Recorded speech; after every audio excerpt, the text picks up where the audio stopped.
El 21 de mayo de 1904, en París, se crea la Federación Internacional de Fútbol Asociación, o en sus siglas, FIFA. Este es el ente rector del fútbol mundial. Es el organismo deportivo que regula, organiza y promueve el fútbol y sus competencias a nivel mundial.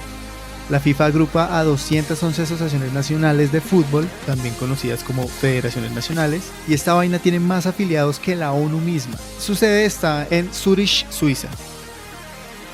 Y es que a finales del siglo XX la popularidad del fútbol era enorme. Año tras año los países empiezan a adoptar este deporte y pues, no puedo juzgarlos, el fútbol es sencillo de entender, es práctico, solo se necesita un balón y algo que simule un arco. Cualquier lugar del mundo puede ser una cancha, una plaza, una calle, un patio, una piscina, incluso el corredor o el hall de la casa puede ser una cancha. Pero el fútbol data de tiempo atrás, mucho antes de la creación de la FIFA. Y narrar la historia del fútbol pues merece un episodio aparte. Hoy nos convoca la FIFA, este ente transnacional que ha logrado meterse en la mayoría de los países, teniendo cierta independencia e influencia en las distintas esferas políticas, sociales y económicas de todo el planeta Tierra. Y es importante remarcar que los miembros de la FIFA no son los estados, o sea, no es Colombia, ni Brasil, ni España, sino las federaciones nacionales de fútbol de los países. Esto significa que la FIFA, al ser un actor internacional privado, pues logra tener cierto poder sobre los gobiernos, lo mismo que ocurre con otros sujetos privados o esas grandes empresas transnacionales o organizaciones gubernamentales como la Greenpeace, la Amnistía Internacional y en fin. Pero, a diferencia de estas, la FIFA busca hacer apoliticismos deportivos, es decir, que los conflictos políticos no interfieran con la competencia deportiva. Básicamente no quieren entrometerse en cuestiones ajenas al deporte del fútbol. Pero tú y yo sabemos que la política está presente en todas las acciones humanas. El fútbol es el sueño de millones de personas y de millones de dólares. Los mundiales ya no son un botín económico para los países, sino muchas veces un botín político. Esto es Volver al Presente, el podcast en el que sus historiadores de confianza vamos al pasado para darle sentido a nuestro presente. Hoy tenemos un colega invitado de lujo que se llama Miguel Cuadros. ¿Qué tranza, mi estimado? ¿Cómo estás, Miguel? Hola, muy bien, muchas gracias. Yo soy Elvis Rojas, nos pueden escuchar en Spotify, Google Podcast, YouTube o donde sea que escuchen sus podcasts. En este episodio vamos a preguntarnos por la organización de la FIFA y su enorme componente político. Así que sin más, vámonos al pasado. Bueno, qué mejor forma de iniciar este tema, esta conversación, con una cosa que para mí me parece muy loca, y es que la FIFA es una empresa transnacional, es una organización transnacional que busca regular una actividad popular. O sea, eso me parece loquísimo. Pero quiero preguntarte, ¿cómo ves tú la relación entre esa organización y los distintos episodios políticos que ha tenido los países y las épocas, ¿no? Claro, de todos modos hay que entender que ese afán de regulación no es exclusivamente deportivo. Si tú miras justo unos años, unas décadas antes de la creación de FIFA, ya se había creado la Unión Postal Internacional, ya se aceptó a finales del siglo XIX la estandarización de las zonas horarias, ¿no? Entonces, creo que de alguna manera el deporte y sobre todo el fútbol, viendo precisamente ese carácter tan global que tenía, no se podía quedar atrás, ¿no? Es un intento de regular. Pero también hay que entender que esta idea de lo apolítico o de desvincular la política de FIFA, en el fondo nació en medio de un conflicto, o sea, un conflicto entre específicamente la versión, digamos, británica del fútbol, que ya desde finales del siglo XIX aceptaba el profesionalismo, y la versión continental europea, si se puede decir, que se mantenía más cercana al olimpismo, a la idea del amateurismo, a la idea de competir solo por el espíritu deportivo, no por obtener un rédito económico. Y de hecho, Coubertin, el creador de los Olímpicos modernos, estuvo muy cerca, detrás casi que de la creación de FIFA, o estaba de la mano de las mismas personas que crearon FIFA. Entonces, en el fondo, esta idea de disfrazar esa neutralidad y esa distancia política, a fin de cuentas es como que un fantasma que le va a volver a FIFA todo el tiempo, porque en realidad se manifiesta con unas intenciones, pero el problema es que no querían aceptar el profesionalismo porque era reconocer ya el dominio del juego por parte de las clases populares, ¿sí? Y lo disfrazan por esta idea y como por esta idea de desvinculación, de no vamos a regular por el beneficio, por la competencia deportiva. Y a partir de ahí, digamos que es casi como un déjà vu constante. Casi que llega un punto en que a FIFA ya no se sonroja con ningún tipo de declaraciones y manifestaciones hipócritas y falsas, porque ya lo tienen interiorizado. O sea, constantemente, desde el mismo contexto de la organización de la Primera Guerra Mundial, FIFA, en teoría, se mantuvo y buscó como mantenerse al margen, pero todos saben que claramente, por ejemplo, después de la Primera Guerra Mundial, las sanciones a Alemania, a la Alemania derrotada. Y ya cuando empieza el contexto de los mundiales, ¿no? Esta misma desvinculación política no impidió que prácticamente los mundiales del 30, 38 se les dejaran al fascismo italiano para hacer todo ese espectáculo y todo eso. Entonces, y si uno va mirando, casi que podría encontrar en cada época las mismas expresiones, los mismos elementos, y entonces es casi como un elemento constitutivo que lo lleva a estar haciendo constantemente estas mismas acciones y manejando un discurso pues, que realmente no se sostiene en la práctica y por lo cual, bueno, pues en el fondo,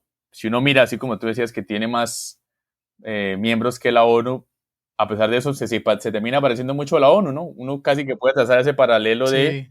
a fin de cuentas, con circunstancias particulares y demás, con las explicaciones de cada institución, incluso siendo la FIFA más, en teoría no, formalmente anterior que a la ONU, casi por 40 años. De todos modos, comparten, ¿no? Esa idea de pronto un discurso, pero el estándar no se aplica. En teoría todos son miembros, pero luego hay internamente unos privilegios, unos mayores poderes, unos dominios. Muchas veces los sujetos son utilizados y se vuelven ahí como instrumentos de los grandes intereses y es increíble la similitud, ¿no? Por eso la idea de que muchas veces dicen algunos, ¿no? El fútbol es una distracción de la realidad, aquí no aplica porque si uno mirara realmente con lupa, o mirando con lupa crítica, FIFA y el fútbol es antes una forma más de entender la misma realidad que se ve en la política, en las instancias económicas, geopolíticas y demás. Entonces, podría uno mencionar ejemplos casi que para cada época, como para cada subperiodo del siglo XX y el siglo XXI, hay un ejemplo icónico, ¿sí? Pero casi que es porque está en esa constitución, en ese ADN un poco macabro de FIFA. Sí, ¿no? Porque, por ejemplo, en Argentina, con Videla y todo esto, y pues todo ese espectáculo, y mostraban que la ciudad estaba bien, de que no había desaparecidos, de que no estaban protestas, de que no se estaba haciendo una persecución política, que se estaba haciendo a cualquier cosa que era comunista o algo, o alguna idea de izquierda, era totalmente erradicada y perseguida. Pues el mundial no muestra eso, ¿no? Muestra la alegría de la gente unida por Argentina, pero pues es una forma de validar también dándoles las sedes a ciertos países con crisis políticas.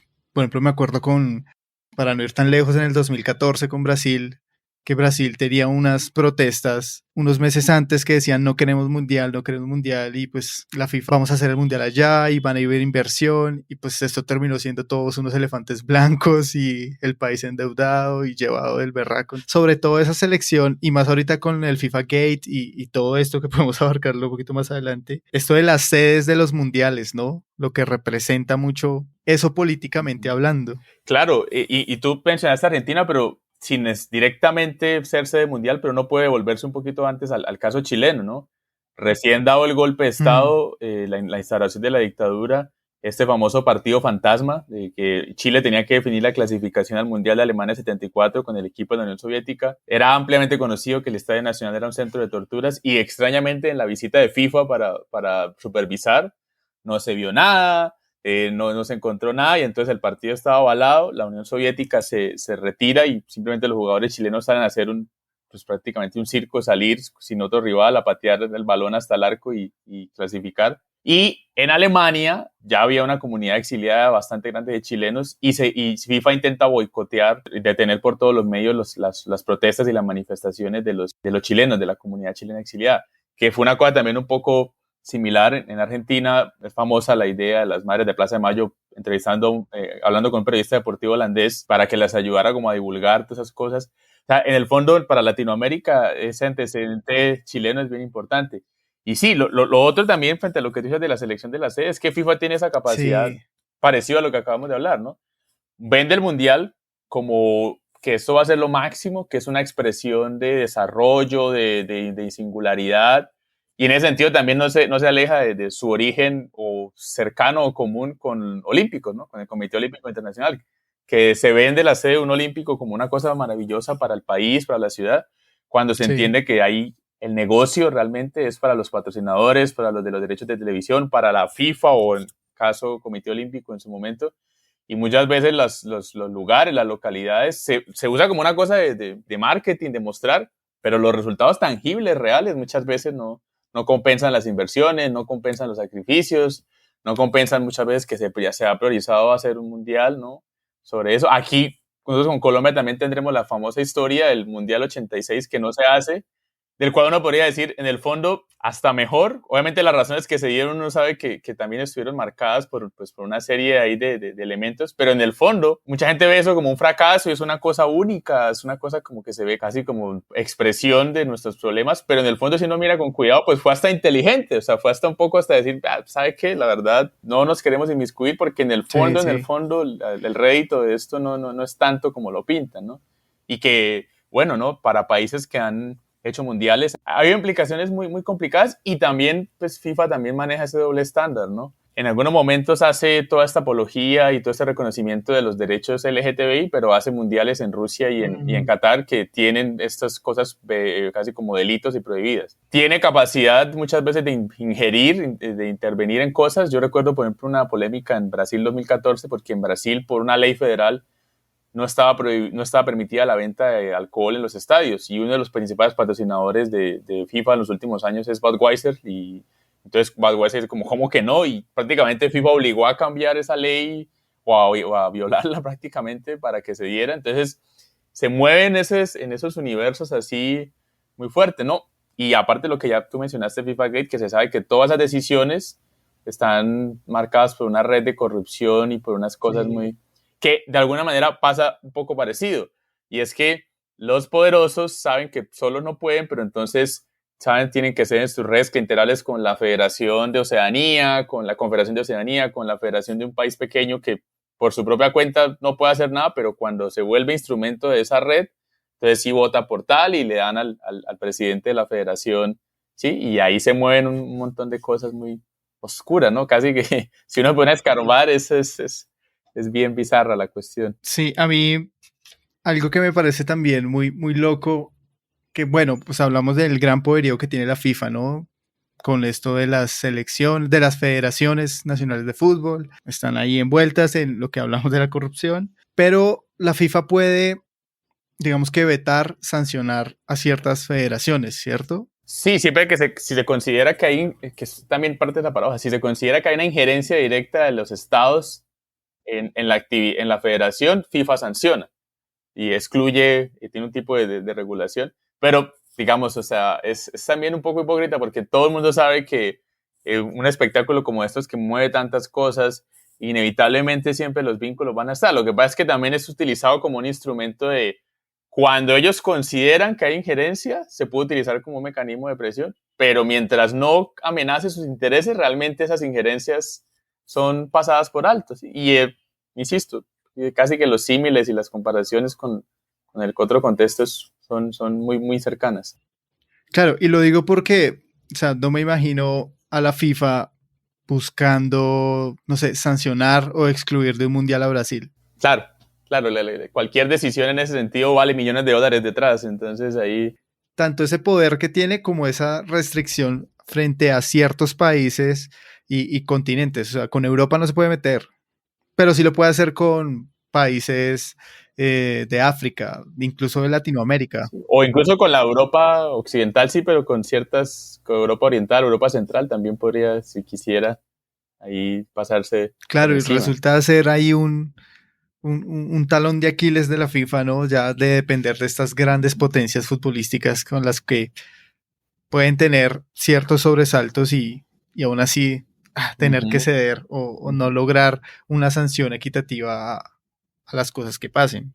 Sí, y en el fondo también, para un poco lo que demuestra el FIFA Gate es que los europeos terminan cayendo es por el lado de los más débiles, si tú miras, ¿no? Por el lado acá de todo esto de Sudamérica, de Centroamérica, de esas confederaciones pequeñas Sí, que pues uno, sí, entonces a la larga también ellos necesitan de ese tipo de confederaciones, pero ellos son su lazo débil también, hay un poco su eslabón suelto que ellos de alguna manera lo pueden manejar en Europa o en las grandes confederaciones de otra manera, pero siempre, y dependen de esos eslabones sí. débiles, de Eso, estas confederaciones africanas. eso a mí me chocó muchísimo porque pasa igual que con el narcotráfico, ¿no?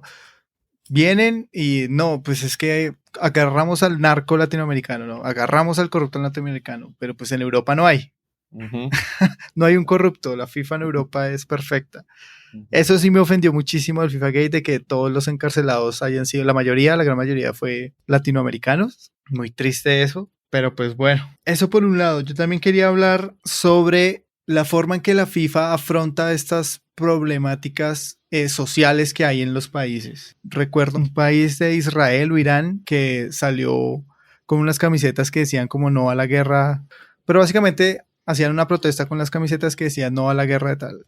Entonces la FIFA entró ahí directo como no, oiga hermano, esto no, el deporte no se puede manchar de la política, una cosa es el fútbol y otra cosa son los conflictos bélicos que no nos interesan ni nos atan. Sí, creo que te refieres, si no estoy mal, y es el ejemplo también que quería utilizar, es sobre todo, por ejemplo, para las reivindicaciones con el caso de Palestina. Sí, sí, sí. Es un poco ahorita que surgió y no sé si de pronto me adelanto, pero o sea, ahorita que ha surgido lo de Ucrania, Uh es -huh. también esa hipocresía, o sea, maravilloso todo el aparataje de FIFA y de las ligas y demás.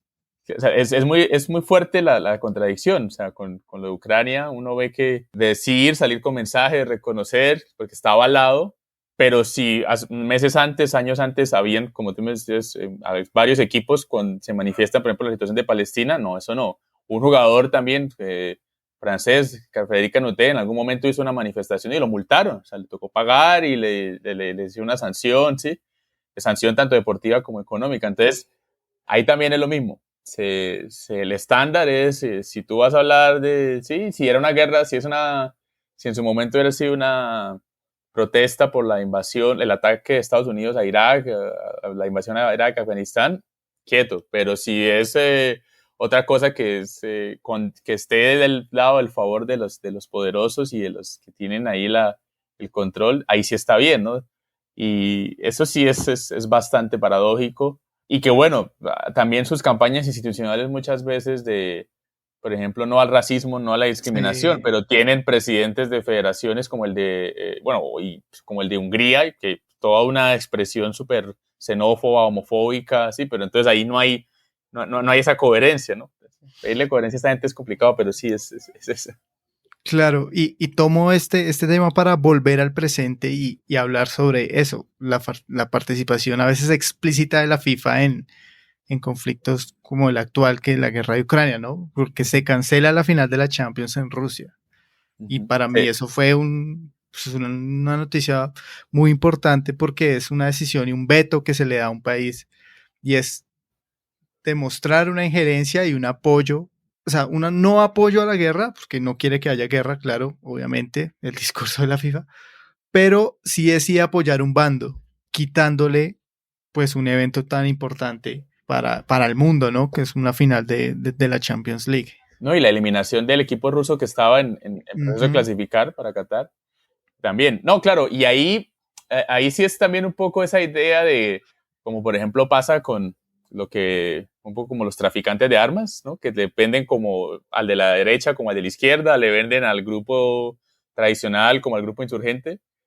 De alguna manera FIFA tiene esa capacidad de irse acomodando en función del negocio, porque todos sabemos que de dónde venimos, del Mundial de Rusia 2018, Uh todo -huh. lo que fue allá fue muy discutido, ya las denuncias de todos los problemas internos de Rusia en cuanto a limitación de libertad de expresión, el problema de reconocimiento de la igualdad sexual, todo eso, pues FIFA se aguantó por así decirlo, el golpe con tal de hacerlo, y uno pensaría, bueno, hay un vínculo, hay una fidelidad, hay de pronto Claro. y nada, ¿no? Ahorita, o sea, y no me sorprendería si en unos años, ahorita con Qatar, que también hay un montón de denuncias de lo mismo, que en esos países pues hay unos problemas serios de reconocimiento de derechos humanos, de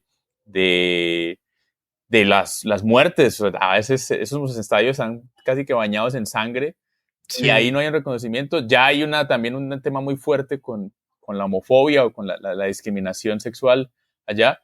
Y no sería raro que también se aguanten ahorita el golpe, hagan su negocio y, no sé, en 8 años estén en contra de algún país de estos por los mismos temas que luego un poco se quisieron hacer la vista gorda. O sea, lastimosamente ahí sí, ellos se acomodan, como te digo, creo que la figura del traficante de armas, de que no mira solamente a su conveniencia y no mira esos elementos, es importante. Yo también, a mí me sorprendió, la verdad, como tú dices, porque es fuerte, pero en el fondo demuestra eso. Y estas prácticas también las toman las federaciones nacionales, ¿no? No me acuerdo si fue un partido amistoso o si fue un partido, no, fue un partido de fútbol profesional colombiano. No, fue una mezcla era una Copa Libertadores y fue en el contexto del paro del año pasado y en pleno, supuestamente, o sea, en pleno partido se escuchaban las bombas, se metían los gases, los medios internacionales salían a decir como, aquí no se puede jugar fútbol, o sea, y a todo dar se intentó, bueno, aquí también sabemos que, por ejemplo, hasta último momento se trató de utilizar la Copa América en su momento como una cortina de humo ahí, se trató de hacer acá la subsede y todo ese tipo de cosas, la misma hipocresía, se intentó hacer, y eso es un pequeño pedacito que permíteme, no quiero incluir, con el fútbol femenino. Con el fútbol femenino también había una hipocresía tremenda. FIFA durante mucho tiempo casi que vetó o permitió que vetaran el fútbol femenino. Y cuando empezó a darse cuenta que había un potencial de negocio, sí lo acaparó, sí lo metió y sí ahora lo lleva y lo tiene, digamos, todo controlado. Y lo mismo, acá pretendíamos ser sede de un mundial femenino cuando realmente no hay un apoyo para la liga profesional, realmente una liga profesional femenina, realmente un apoyo para los problemas que ha habido de denuncias en selecciones Colombia, ¿sí? Entonces, ahí también lo mismo. Y FIFA, de un momento para acá, es casi que obligatorio para las federaciones. Muchas lo hacen a regañadientes por la obligación de FIFA, pero es porque se dieron cuenta que había un potencial. Los mundiales de fútbol a partir de los 90 empezaron, femenino me refiero, empezaron a tener una popularidad tremenda y hoy en día hay hitos muy grandes, hay unas cosas muy, muy fuertes ahí. Entonces también en ese ámbito se mueve ahí también ese mismo doble estándar y esa misma hipocresía. Sí, total. A mí sí me parece una locura. Lo de Qatar también me parece una locura, tanto políticamente como futbolísticamente. En un desierto no se puede jugar fútbol. Uh-huh. No se puede jugar fútbol. O sea, no vas a jugar a 60 grados, a 40, no vas a poder jugar.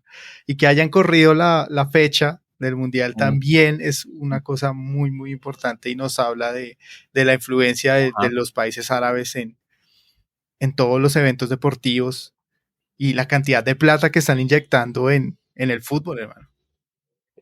La verdad que cada vez la brecha entre, digamos, lo que se decía hace 20 años, hace un periodo no tan largo, se podía esperar más de ciertos equipos no tan, de pronto, tan trascendentes, ¿no? Eventualmente ganar una liga, eventualmente llegar a una final de un torneo internacional. Hoy en día es impensado, porque con ese volumen de dinero y esa entrada tan fuerte es de verdad como el club de riquitos ahí jugando entre ellos, que fue lo que incluso intentaron hacer con esa Superliga fallida que ahí paradójicamente FIFA se opuso, pero digamos se opuso porque de alguna manera no la hicieron ellos, pero ellos están de alguna manera ya pensando en la posibilidad, o sea, es como todo, ¿no? El problema no es que se haga o no, sino que no lo haga yo y yo no sea el beneficiado. Pero bueno, al parecer la pelota sí se mancha y para limpiarla no basta un episodio de podcast. Así que sigamos la conversación por nuestras redes o en nuestro Discord. Nos pueden seguir en redes sociales como @podcastrah y nos pueden escuchar en Spotify, Google Podcast o donde sea que escuchen sus podcasts. Volver al presente es un proyecto de Random Access History colaborando con historiadores e historiadoras de confianza. Hoy escuchaste las voces de Miguel Cuadros y yo, Elvis Rojas, @Elvis con Z Rojas.